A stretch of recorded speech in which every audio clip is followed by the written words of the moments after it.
Si je vous disais que vous pouviez participer à un mouvement solidaire qui sensibilise et rapproche les gens grâce aux plantes, le feriez-vous? Aujourd'hui, je vous parle d'un mouvement qui est international dans plus de 25 pays, les incroyables comestibles. Je vous dis tout sur le sujet, qu'est-ce que c'est, quelles en sont les origines, comment ça fonctionne et quelles sont les répercussions sur les gens autour de nous. Donc, si vous êtes en transition vers un mode de vie plus écologique, assurez-vous de vous abonner à ma chaîne Éco-Truc. Vous cliquez sur le bouton rouge s'abonner juste en dessous et vous activez la cloche afin de recevoir un petit avertissement quand les prochaines capsules sortiront. Sans plus tarder, entrons dans le vif du sujet.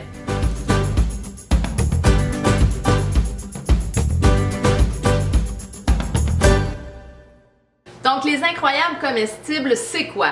C'est tout simplement d'offrir en façade de notre résidence, d'un commerce, d'un lieu public, un bac ou un pot ou un espace où on cultive des plantes comestibles. Par la suite, il s'agit d'y mettre l'affiche des incroyables comestibles qui mentionne « Nourriture à partager, servez-vous librement, c'est gratuit ».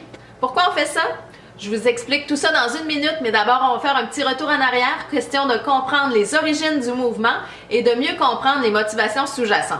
Le mouvement des incroyables comestibles, ou plutôt devrais-je dire Incredible Edible, est né en 2008 à Todmorden, au nord de Manchester, au Royaume-Uni, alors que la ville était en pleine crise économique, en pleine désindustrialisation, du chômage, exode, vous connaissez le portrait. C'est alors en 2008 que deux mères de famille, Mary et Pam, ont décidé de faire face à la crise, de se sortir de l'état de victime et de se prendre en main en se serrant les coudes. Tout a commencé par un simple pied de rhubarbe devant lequel elles ont mis un écriteau, maintenant devenu célèbre, Food to Share, alors nourriture à partager. Ce fut donc les premières graines d'abondance. Elles se sont mis à semer des plants dans tous les espaces qui étaient accessibles autour d'elles afin de partager ce mouvement-là, qui a vraiment créé une mobilisation citoyenne. Les gens se sont mis à serrer les coudes, à utiliser tous les espaces libres qu'ils pouvaient et partager la nourriture qui était abondante. C'est pour montrer à quel point c'est facile et accessible, malgré la crise économique, malgré le manque de sous,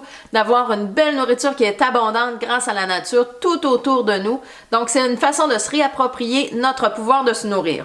Maintenant, le mouvement des incroyables comestibles est sur tous les continents dans plus de 25 pays. Ce mouvement-là est très bien implanté en France et maintenant au Québec, de plus en plus de villes emboîtent le pas. Thetford Mines, Victoriaville, Montréal, maintenant Boucherville. Il y en a vraiment plusieurs. Donc, allez voir sur Facebook Incroyable Comestible et mettez le nom de votre ville. Vous allez voir si vous avez déjà un groupe qui existe. Vous pourrez vous y joindre. Et honnêtement, si le mouvement n'existe pas dans votre ville, c'est tout simple. Vous avez simplement à emboîter le pas vous-même et à créer un groupe Facebook afin de rassembler les gens qui voudront participer avec vous. Et cette année, dans ma ville, plusieurs personnes le feront devant leur résidence. 2 épiceries écologiques emboîtent le pas, des studios de yoga, des écoles, des garderies. C'est vraiment un mouvement qui fait boule de neige et c'est tellement agréable. Imaginez-vous marcher ou circuler dans votre ville et tomber sur des endroits où il y a de la nourriture tout simple qu'on peut cueillir, c'est gratuit. Ça donne une ambiance vraiment intéressante et souvent ça crée des belles conversations autour d'un bac de nourriture. Pourquoi on fait ça?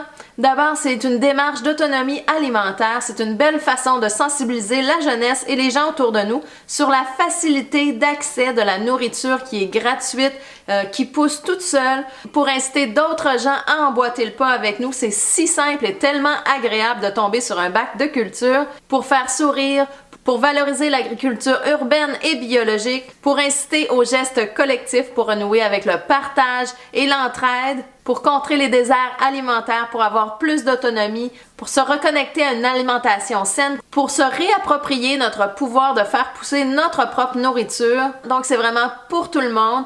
Ça peut être du geste le plus petit, un petit pot qu'on offre en façade de chez soi, mais ça peut être une belle parcelle qui est offerte aussi. Ça pourrait être dans un lieu public, ça pourrait être devant un poste de police, à la mairie. Pourquoi pas? Tout est possible. Tous les espaces inutilisés peuvent servir à offrir de la nourriture pour se réapproprier l'abondance que nous offre la nature.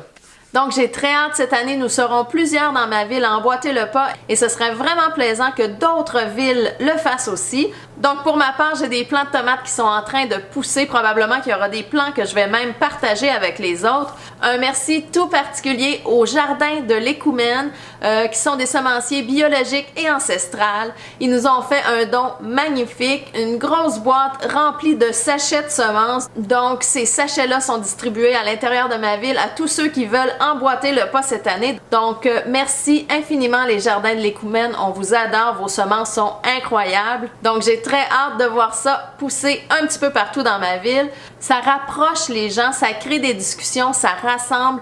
Donc, ce n'est que du positif de faire les incroyables comestibles. Essayez-le, vous allez voir par vous-même. Prenez le temps d'imaginer votre ville parsemée d'initiatives des incroyables comestibles un petit peu partout. Quel bonheur de circuler à travers cette ville-là. Donc, commencez le mouvement si ce n'est pas déjà fait dans votre ville. Amusez-vous, c'est tellement plaisant. Donc, si vous emboîtez le pas cette année, mettez des photos de vous avec votre bac de culture en façade. Dites le nom de votre ville dans les commentaires. On pourra être plusieurs à passer à l'action. Donc, si vous voulez vous réapproprier un mode de vie plus écologique, je vous invite à vous abonner à la chaîne. Vous cliquez sur le bouton rouge « S'abonner ». Vous pouvez aller voir les vidéos qui ont été faites précédemment sur les micro-pousses pour faire ça à la maison. C'est vraiment excellent. Vous pouvez aller voir mon vidéo aussi sur les tawashi, sur les emballages à base de cire d'abeille. Donc, allez voir ça. Il y a plein de vidéos intéressantes pour vous aider à faire une transition vers un mode de vie plus écologique. Je vous remercie infiniment d'être là. C'est un pur bonheur de vous retrouver à chaque semaine. On n'oublie pas, la plus belle des pensées écologiques n'égalera jamais la plus petite des actions. Donc, passez à l'action. Nous sommes nombreux. Je vous dis à la semaine prochaine. Bye tout le monde. Désindustrialisation. Alors que la ville était en pleine crise économique,